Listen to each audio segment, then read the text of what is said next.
Hello and welcome, I'm Oleh Horbachov and you're watching Head to Head with UATV.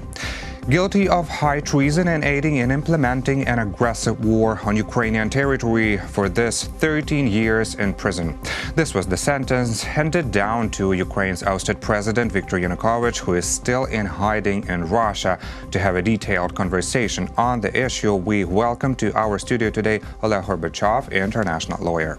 Hello and thank you for being with us today. Hello. So what is your take on this verdict? As for this verdict, should be said that is firstly during the history of Ukraine when the high official rank and the ex-president was sentenced to in jail for committing a crime, and that is why this firstly when high official rank serviceman was sentenced in jail. That is why it's precedential for new history of Ukraine, and nevertheless there will be appellation and cassation instances and maybe European trials in European Court of Justice. In first instance, it is a final decision in first instance, and it is precedentally very important and crucial for our country, and it is a sign for all other official high rankments and for presidents that even presidents may be tried and sentenced in jail. That is why it is a good precedent and a sign that they can be gone to responsibility.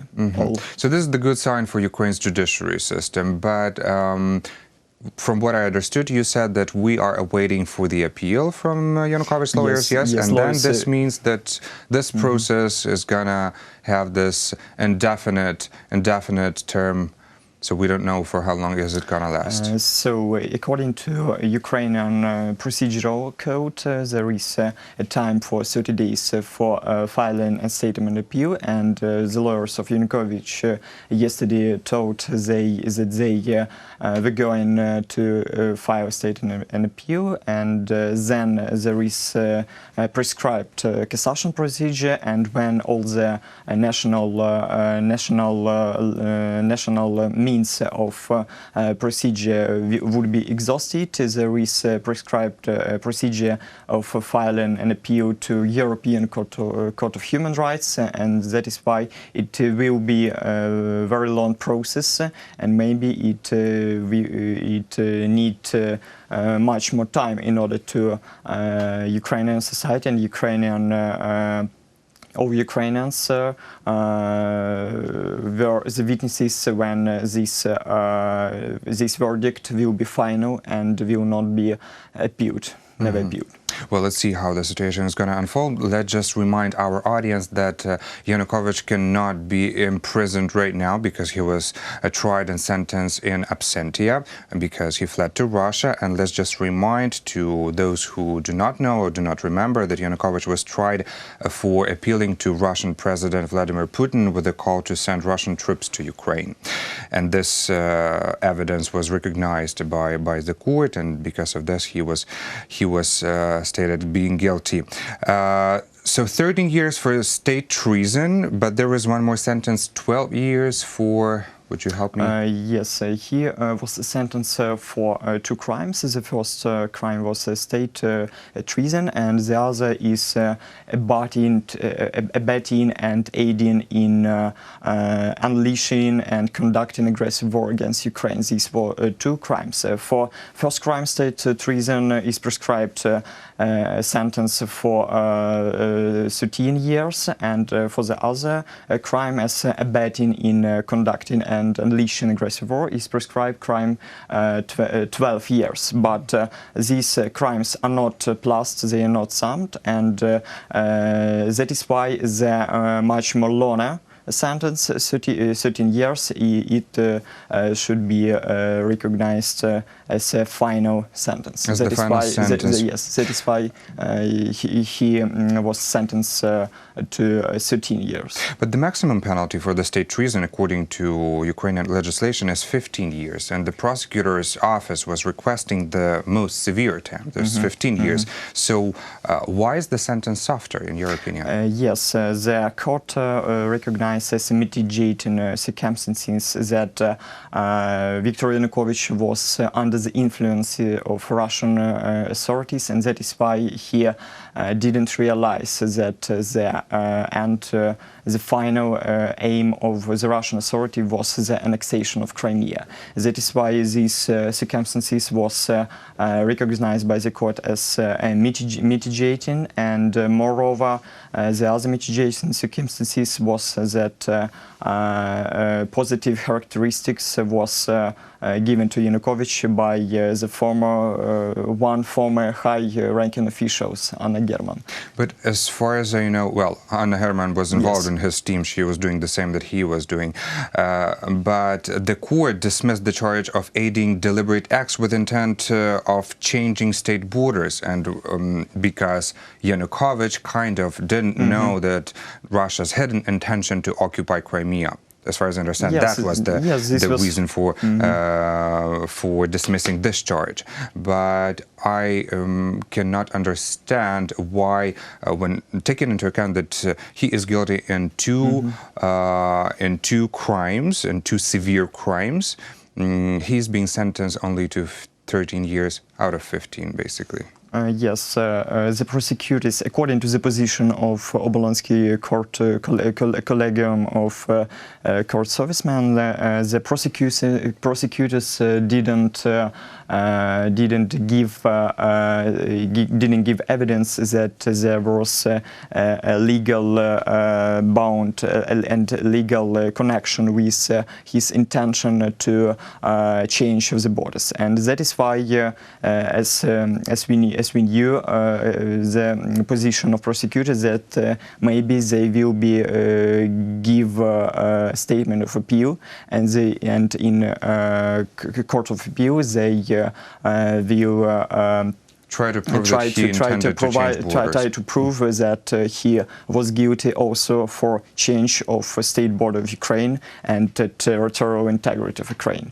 What were the main evidences that helped win the case? Yes, the main evidence on the basis of which all the prosecution was based is the letter of Viktor Yanukovych to President Putin, where he requests him in order to put the Russian troops in Ukraine, and this letter also was demonstrated with the former United Nations representative of Russian Federation before the United Nations, Churkin, and this letter, which was the official copy of this letter, was recognized as crucial evidence in this process, and according to the position of the court of first instance, it proves that Yanukovych was guilty of state treason and embarking and complicity in unleashing aggressive actions against Ukraine. Against Ukraine, I understand. Yes. Well, let's talk about what's next. Let's talk about future.